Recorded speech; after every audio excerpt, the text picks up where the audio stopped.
नाज़िग्रामी एक शख्स बताता है कि मैं एक रोज एक घर के करीब से गुजर रहा था। अचानक मुझे घर के अंदर से एक 10 साला बच्चे के रोने की आवाज आई। आवाज में इतना दर्द था कि मुझे मजबूरन घर में दाखिल होकर यह मालूम करना पड़ा कि यह बच्चा क्यों रो रहा है। अंदर दाखिल होकर मैंने देखा कि माँ अपने बेटे को आहिस्ता से मार रही है और बच्चे के साथ खुद भी रोने लगती है।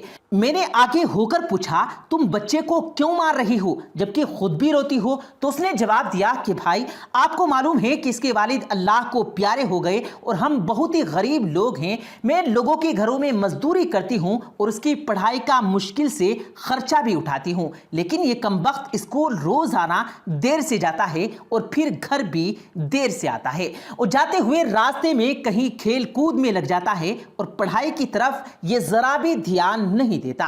मेरे लिए घर का खर्च चलाना मुश्किल है, लेकिन मैं चाहती हूं कि ये पढ़ने लिखने लग जाए और पढ़ लिख कर एक बड़ा इंसान बन जाए कि अब इसके वालिद भी सर पर नहीं तो जमाना ये बातें ना करे कि माँ ने अपने बच्चे को नहीं पढ़ाया और इसे गलत कामों में डालकर आवारा कर दिया। वो शख्स ये बताता है कि मैं उस औरत को सुन रहा था। वो बता रही थी कि ये बच्चा अपनी वर्दी गंदी कर लेता है और मैंने इस बच्चे और इसकी माँ को थोड़ा समझाया और फिर आगे चल दिया। लेकिन सुबह सुबह जब सब्जी मंडी को सब्जी वगैरह लेने पहुंचा तो अचानक मेरी नजर उस 10 साला बच्चे पर पड़ी जो रोजाना ही घर से मार खाता था। मैं ये देख तो सड़क किनारे बैठकर ऊंची ऊंची आवाज लगाकर उसे बेचने लगा। मुंह पर पट्टी, गंदी वर्दी और आंखों में नमी के साथ ऐसा दुकानदार तो मैंने अपनी जिंदगी में पहली बार देखा था।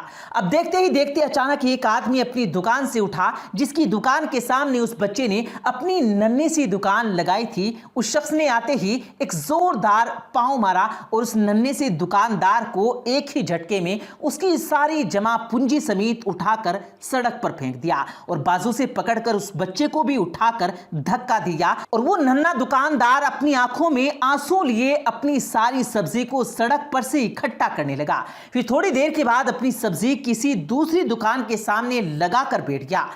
अब बहुत सी सब्जी तो सड़क पर बिखर चुकी थी। जो कुछ बची उस नन्हे से दुकानदार ने उसको बेचा, पैसे लिए, फिर भागता हुआ एक और दुकान पर गया, वहां से अपना बस्ता उठाया और बिना कुछ कहे स्कूल की जानिब चल दिया। मैं भी उसके पीछे पीछे चलता रहा। जब वो बच्चा स्कूल पहुंचा तो 1 घंटा देर हो चुकी थी, जिस पर उसके उस्ताद ने डंडे से खूब पीटा और फिर जल्दी जल्दी जाकर उस्ताद को कुछ कहे बगैर अपनी जगह पर बैठ गया। मैं गया, मैंने उस्ताद से माजरत की और उन्हें मना किया कि आप इस बच्चे पर जुल्म ना कीजिए। उस्ताद ने कहा कि बात यह है कि यह बच्चा 3 महीने से रोजाना लेट आता है। जब से उसके वालिद की वफात हुई तो उसका पढ़ाई से मुकम्मल तौर पर ध्यान उठ गया है। मैंने उस्ताद का नंबर लिया और उन्हें कहा कि मैं आपसे कांटेक्ट करूंगा। अब सारी रात मेरा सर यूं चकराता रहा कि मैं ये सोचता रहा कि बच्चा जब दोबारा घर देर से पहुंचा होगा तो यकीनन उसकी मां ने उसको फिर मारा होगा।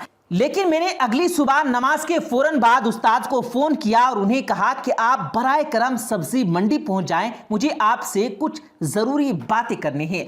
उस्ताद जी ने हाँ में जवाब दिया तो मैं उस बच्चे की मां के पास गया और उससे कहा कि बहन, तुम मेरे साथ चलो और मैं तुम्हें दिखाता हूं कि तुम्हारा बच्चा देर से स्कूल क्यों जाता है और तुम्हें रोजाना स्कूल से शिकायतें क्यों आती हैं। उसकी मां ये कहते हुए चल दी कि आज उसकी खैर नहीं, मैं उसके हाथ पांव तोड़ दूंगी। हम तीनों जब मंडी पहुंचे तो तीनों अलग अलग जगह पर खड़े हो गए और उस नन्हे से दुकानदार को देखने लगे जिसने अपने मामूल के मुताबिक सब्जी इकट्ठी की, फिर एक जगह जाकर सब्जी लगाकर बैठ गया और उसे बेचने लगा। वो शख्स बताता है कि मैंने गौर किया कि उस बच्चे की मां ज़ारो कतार रो रही थी, लेकिन वो अपने बेटे का सामना नहीं कर सकती थी। चुनांचे वो फौरन अपने घर चली गई और उस्ताद को भी चूंकि स्कूल से देर हो चुकी थी तो वो भी स्कूल की तरफ रवाना हो गए। उस नन्हे से दुकानदार ने सारी सब्जी बेची, पैसे इकट्ठे किए और फिर एक कपड़े की दुकान पर जाकर आज कुछ पैसे उस कपड़े वाले को दिए और उससे एक जनाना सूट लेकर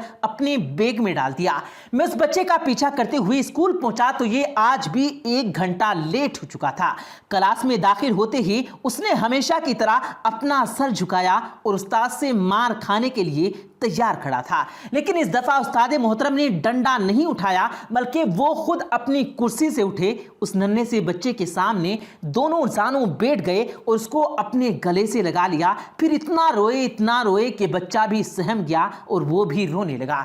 मैंने आगे बढ़कर उस्ताद को चुप करवाया और उससे पूछा कि बेटा, तुमने जो कपड़े लिए वो किसके लिए लिए हैं? उस बच्चे ने कहा कि बाबूजी, मामला यह है कि मेरी वालिदा मेरे वालिद की वफात के बाद अमीर लोगों के घरों में काम करती हैं, लेकिन मेरी वालिदा के कपड़े इतने फट चुके हैं कि उनका जिस्म भी पूरी तरह से ढका हुआ नहीं होता, और वो नए कपड़े इसलिए नहीं खरीदती कि मेरे स्कूल की भी फीस अदा करती हैं और मेरे खाने का इंतज़ाम करती हैं। मुझसे ये बर्दाश्त नहीं होता था, इसलिए मैं स्कूल से पहले कुछ सब्जी बेचकर गुज़िश्ता 3 महीने से ये पैसे इकट्ठे कर रहा था और आज इस काबिल हुआ कि अपनी मैं माँ के लिए एक नया जोड़ा लेकर जा रहा हूँ।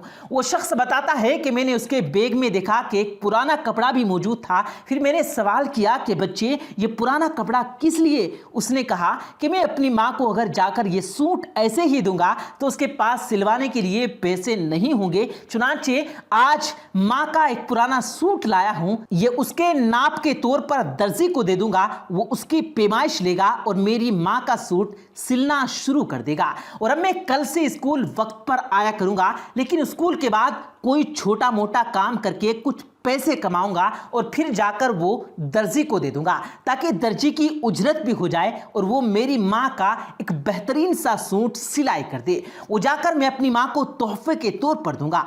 नाज़िरामी, एक लम्हे के लिए अपने इर्द गिर्द, अपने आसपास नजर दौड़ाइए और देखिए कि इस तरह के कितने बच्चे हमारे मुआशरे में मौजूद हैं जो किसी के सामने हाथ फैलाने को अपनी हजीमत समझते हैं, लेकिन उनसे ज्यादा जरूरतमंद कोई नहीं है। हम इशारे पे खड़े एक फकीर को तो भीख दे देते हैं, लेकिन उन लोगों को ढूंढने की कोशिश नहीं करते और असल हकदार तक उसका हक नहीं पहुंचाते हैं। और अगर हम मुसलसल लगातार इसी तरह की गफलत करते रहे तो इसका सवाल तो हमसे भी किया जाएगा। चुनांचे अपने इर्द गिर्द ऐसे लोगों, ऐसी माओं और बच्चों को तलाश कीजिए और हकदार का असल हक उन तक जरूर पहुंचाइए। अल्लाह रब्बुल आलमीन हमें अमल करने की तौफीक अता फरमाए।